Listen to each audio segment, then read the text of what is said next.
Welcome to Suman TV. నేను మానస. ఈ రోజు మనతో పాటు ఉన్నారు ఆర్థోపెడిక్ సర్జన్ డాక్టర్ అనురాగ్ గారు, నీ అండ్ హిప్ రీప్లేస్మెంట్ సర్జన్, అలాగే స్పోర్ట్స్ ఇంజరీ స్పెషలిస్ట్ కూడా. వారితో మాట్లాడదాం. డాక్టర్ గారు నమస్తే అండి. నమస్తే అండి. డాక్టర్ గారు, ఈ మధ్య కాలంలో బోన్ అనేది కొంచెం వీక్ అయిపోతుంది. బోన్ స్ట్రెంగ్త్ అండ్ అలాగే ఏజ్డ్ వాళ్ళలో కాకుండా కొంచెం మిడిల్ ఏజ్ నుంచి కూడా బోన్కి రిలేటెడ్ ప్రాబ్లమ్స్ ఇలాంటివన్నీ కూడా చూస్తూ ఉన్నాము. అందులో నీ రీప్లేస్మెంట్ అనేది చాలా ఎక్కువ మంది చేయించుకుంటున్నారు ఈ మధ్య కాలంలో. So first of all, knee replacement అనేది ఎంతవరకు అవసరం? ఎవరు ఈ నీ రీప్లేస్మెంట్ అనేది చేయించుకోవాలంటారు? బేసికలీ మనం ఇవాళ మాట్లాడాల్సింది ఆస్టియో ఆర్థరైటిస్. దాని మీనింగ్ ఏంటి అంటే జాయింట్ అరిగిపోవటం. సో బేసిక్గా జాయింట్ మన ఎముక చివరన జాయింట్ ఏర్పడి ఉంటుంది. అది మనకి మృదులాస్థి ఆర్ చిగురు ఎముకతో కప్పబడి ఉంటుంది. సో అది డ్యామేజ్ అయితే ఆర్థరైటిస్ అనే ప్రాబ్లం మనకి స్టార్ట్ అవుతుంది. సో ఒకసారి చిగురు ఎముక డ్యామేజ్ అయినాక మళ్ళీ దాన్ని రిటర్న్ పట్టుకొచ్చే వేరే మెడిసిన్స్ కానీ ఇంజెక్షన్స్ ఏమి ఉండవు. ఉన్న కార్టిలేజ్ని ప్రొటెక్ట్ చేసుకుంటూ ఫర్దర్ పుష్ ఆన్ చేయడం వరకే ఉంటుంది. సో బేసికలీ ఆస్టియో ఆర్థరైటిస్ అనే కండిషన్ వెరీ కామన్. ఇండియాలో దాదాపు ఒక 7 కోట్ల మంది జనాభా ఈ ప్రాబ్లంతో సఫర్ అవుతూ ఉంటారు. Plus on top of it osteoporosis అంటే మన బోన్ వీకనింగ్. అది ఈ 2 ఫ్యాక్టర్స్ వల్ల చాలామందికి జాయింట్ పెయిన్స్, బోన్ పెయిన్స్ వస్తూ ఉంటుంది. సో మెయిన్గా జాయింట్స్ ఎఫెక్ట్ అయినవి ఏంటంటే మన మోకాళ్ళు, తుంటికీళ్ళు, చెయ్యి కీళ్ళు. ప్రధానంగా ఈ 3 కీళ్ళు ఎఫెక్ట్ అవుతూ ఉంటాయి. సో దీంట్లో కూడా 4 స్టేజెస్ ఉంటుంది మనకి. So first and second stage ఏంటి అంటే మనకి త్రూ మెడిసిన్స్, త్రూ ఫిజియోథెరపీ చాలా వరకు దీన్ని కంట్రోల్ చేసుకోవచ్చు. Correct. Third and fourth stage, final స్టేజ్లో ఏమవుతుందంటే కార్టిలేజ్ పూర్తిగా అరిగిపోయినాక మనకి పెయిన్ ఇంకా అన్టాలరబుల్ లెవెల్స్కి వెళ్ళిపోతుంది. సో ఈ లాస్ట్ గ్రేడ్ 4 స్టేజ్లో మనం సర్జరీ రికమెండ్ చేస్తాం. సో సర్జరీలో అసలు ఎగ్జాక్ట్లీ జరిగేది ఏంటి అంటే అరౌండ్ 1 సెంటీమీటర్ బోన్ మనం కట్ చేస్తాం. ఇఫ్ నీ రీప్లేస్మెంట్లో అయితే మనం ఫీమర్ బోన్ అంటే మన తొడ ఎముక కింద కాలు ఎముక నుంచి ఓన్లీ అరౌండ్ 1 సెంటీమీటర్ బోన్ ఏదైతే అరిగిందో దాని వరకు మనం కట్ చేసి మెటల్ క్యాప్స్ పెడతాం. మెటల్ డిఫరెంట్ టైప్స్ ఉంటాయి. So depending on the type of implant.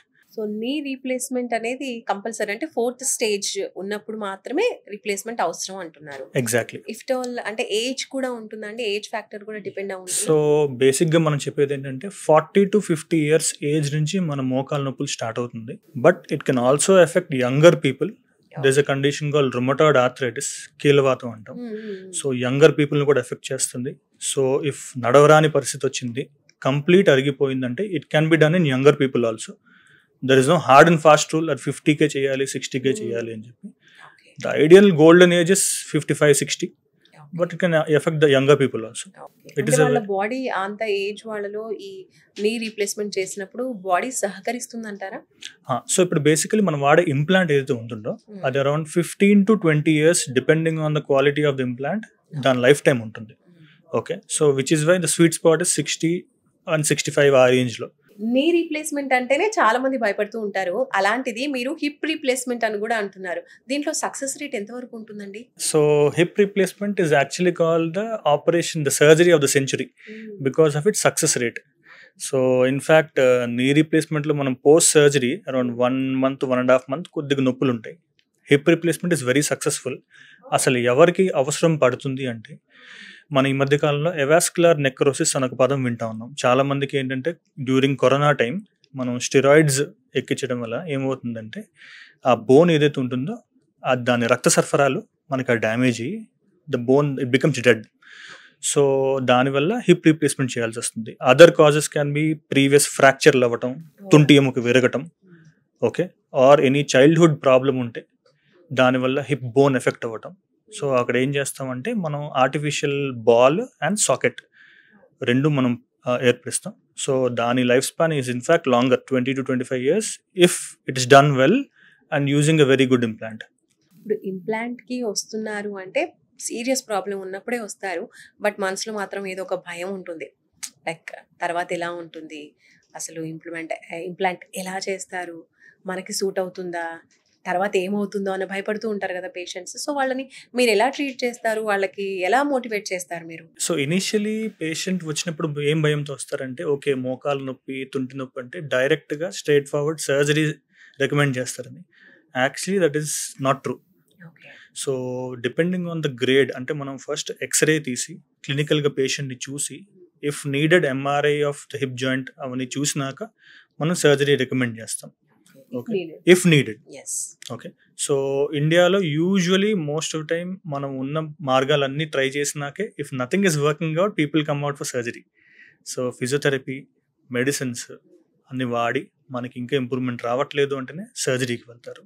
అంటే సర్జరీకి వెళ్ళే ముందు కూడా కొంతమంది ఈ విషయాల గురించి మాట్లాడినప్పుడు సర్జరీ జరిగింది అంటే నీ రీప్లేస్మెంట్ మళ్ళీ తర్వాత అసలు లైఫ్లో క్యాజువల్గా ఉండదు, ఎప్పట్లాగా ఉండదు లైఫ్ అని భయపడుతూ ఉంటారు.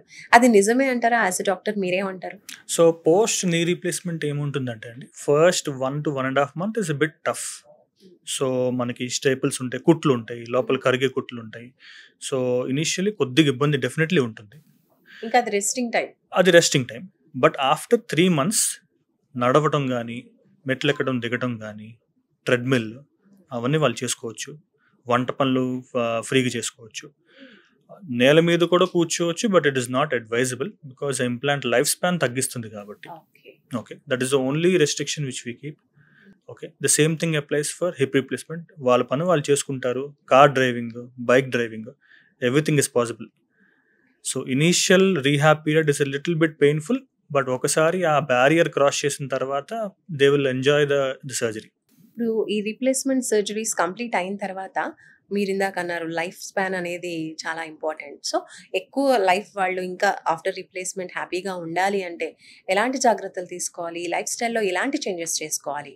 సో బేసికలీ ఇక్కడ ఇష్యూ ఏంటి అంటే మనకి పేషెంట్స్ మెజారిటీ ఓల్డ్ ఏజ్ ఉండటం వలన వాళ్ళకి ఏదో సమ్ ప్రాబ్లం ఉంటుంది. డయాబెటీస్ కానీ, వాళ్ళకి హైపర్ టెన్షన్, థైరాయిడ్, అవన్నీ బేసికలీ మనం కంట్రోల్లో పెట్టుకోవాలి. So if they are in control అప్పుడు జాయింట్ ఎఫెక్ట్ అవ్వకుండా ఉంటుంది. సో మనం చాలా వరకు భయపడేది ఏంటంటే జాయింట్ ఇన్ఫెక్ట్ అవ్వకూడదు అని చెప్పి. So if any further urinary problems ఉన్నా, డెంటల్ ఇష్యూస్ ఉన్నా, టైం టు టైం వాళ్ళు చెకప్ చేయించి దాని ట్రీట్మెంట్ తీసుకుంటే ఈ ఇంప్లాంట్ లాంజివిటీ ఇంకా పెరుగుతుంది. So there are instances 30 years, 35 years వచ్చిన ఇంప్లాంట్స్ కూడా చాలా ఉన్నాయి. సో జనాలు వాళ్ళ depending on how you maintain it. Knee replacement అలాగే ఈ రీప్లేస్మెంట్సే కాకుండా ఇంకొంతమందికి ఎలా అంటే స్పోర్ట్స్ పీపుల్ ఉంటారు. సడన్గా వాళ్ళకి దెబ్బ తగలడం, గేమ్ ఆడుతున్నప్పుడే ఇంజురీస్ చాలా సీరియస్గా అయ్యి వాళ్ళు సర్జరీకి వెళ్ళాల్సి ఉంటుంది. అలాంటి సర్జరీస్కి అసలు మీరు ఎలా వాళ్ళకి ట్రీట్ చేస్తారు?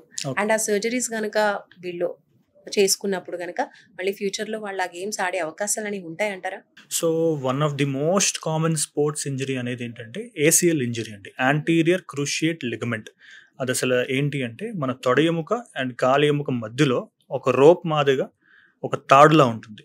సో ఇట్లాంటి 4 లిగమెంట్స్ ఉంటాయి. వాటి పని ఏంటి అంటే నీ జాయింట్ స్టెబిలిటీ ప్రొవైడ్ చేయడం. సో అప్పుడప్పుడు ఏమవుతుందంటే due to twisting injuries, especially basketball, kabaddi, badminton, ఈ మధ్య చాలా ఫేమస్ అవుతుంది pickle ball.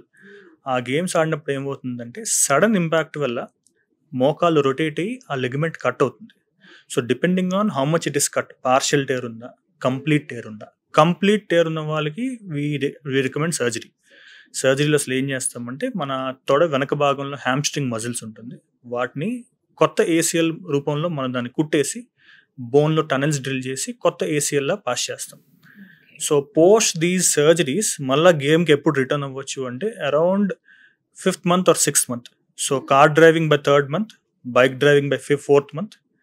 After good physiotherapy is also equally important. Exactly. So surgery ఒక 60-70% అనుకుంటే రిమైనింగ్ ఫిజియోథెరపీ రీహాబ్ ప్రోటోకాల్ చాలా important. So every sports injury compulsory ఈ సర్జరీకి వెళ్ళాల్సిందే అంటారా, లేదంటే అదర్ సోర్సెస్ ఉన్నాయంటారా, అదర్ ట్రీట్మెంట్స్? సో లిగమెంట్ అనేది మనకి పార్షియల్గా కట్ అయితే దాన్ని స్ట్రెయిన్ అంటాం. ఓకే, సో స్ట్రెయిన్స్కి చాలా వరకు bed rest with ice pack, medications, physiotherapy is sufficient. Okay, కంప్లీట్గా టేర్ అయిన లిగమెంట్స్ని మనం యాక్చువల్లీ సర్జరీకి చెప్తాం. అది కూడా depending on which ligament it is. Okay, so మనకి anterior cruciate ligament which is very common. So 10 మందిలో ఆల్మోస్ట్ 5-6 స్పోర్ట్స్ ఇంజరీస్ ఇవే వస్తుంటాయి. సో ఈ ACL కంప్లీట్ టేర్స్ ఉంటే దానికి సర్జరీకి వెళ్ళటం ఇస్ ఇంపార్టెంట్. ఎందుకు అంటే మన మోకాలు స్టెబిలిటీ లేకపోతే ఇట్ కీప్స్ రబ్బింగ్. సో ఆ కార్టిలేజ్ డ్యామేజ్ అయ్యి అరుగుదల అర్లీగా వచ్చే అవకాశాలు ఉంటాయి. సో 50-60కి రావాల్సిన అరుగుదల అదొక 30-40కి స్టార్ట్ అవుతుంది. సో చాలామంది ఏమనుకుంటారంటే ACL కట్ అయింది, ఇట్స్ ఓకే, మనం నడవగలుగుతున్నాం కదా, ఇలానే నడుద్దాము అంటే దానివల్ల ప్రాబ్లం వచ్చేది ఏంటి అంటే ఎర్లీ ఆస్టియో ఆర్థరైటిస్ వచ్చే అవకాశం ఉంటుంది. So this is not something to be neglected. మనం వాడే పద్ధతిలో ఏంటంటే ఈ ACL through key hole surgeries చేస్తాం. అంటే చిన్న చిన్న ఇన్సిషన్స్, కంప్లీట్గా జాయింట్ కట్ చేయకుండా చిన్న చిన్న కెమెరా లోపలికి పంపించి మనం సర్జరీ చేస్తాం. గ్రాఫ్ట్తో పాటు మనం ఎక్స్ట్రాగా ఇంటర్నల్ బ్రేస్ అని ఒక సెపరేట్ స్ట్రక్చర్ పెడతాం దానికి సపోర్టింగ్ ఉండడానికి. So these are all the latest advances in the surgery. It is quite good successful surgery. So చాలా మంది వాళ్ళ ఒరిజినల్ స్పోర్ట్కి రిటర్న్ అవుతారు. The new ligament is in fact stronger than your earlier one. So nothing to worry about it. Super అండి. అంటే చాలా మందికి భయం ఉంటుంది కదా, వన్స్ సర్జరీకి వెళ్ళామంటే మళ్ళీ మనకి ఇష్టమైనటువంటి గేమ్ని మనం ఆడలేము, మనం మన లైఫ్లో మళ్ళీ మనం రెగ్యులర్గా చేసుకునే యాక్టివిటీస్ చేసుకోలేము, దూరం అవుతాం అన్నిటికీ అనే భయం అనేది ఉంటుంది. కాబట్టి చాలా క్లియర్గా ఇలాంటివన్నీ ఉండవు. కాబట్టి ఇలాంటి భయాలన్నీ కూడా జస్ట్ మిత్స్ అనుకోవచ్చు. కరెక్ట్. అనురాగ్ గారు, థ్యాంక్ యూ సో మచ్ అండి. చాలా మందికి ఉండేటువంటి భయాలకి ఒక మంచి క్లారిఫికేషన్ మీరు ఇచ్చేసారు. థ్యాంక్ యూ సో మచ్ అండి ఫర్ వాల్యుబుల్ ఇన్ఫర్మేషన్. అండ్ అలాగే మీరు కూడా ఇలాంటి ప్రాబ్లమ్స్తో బాధపడుతూ ఉన్నట్లయితే కనుక మీరు కూడా ఒక మంచి కన్సల్టేషన్ కావాలన్నా, లేదంటే మీరు కూడా ఇలాంటి సర్జరీస్ ఒక ఎక్స్పర్ట్ డాక్టర్తో చేయించుకోవాలి అనుకున్నా కూడా స్క్రీన్ పైన కనిపించే నెంబర్స్కి కాల్ చేయండి. చూస్తూనే ఉండండి సుమన్ టీవీ. నమస్తే.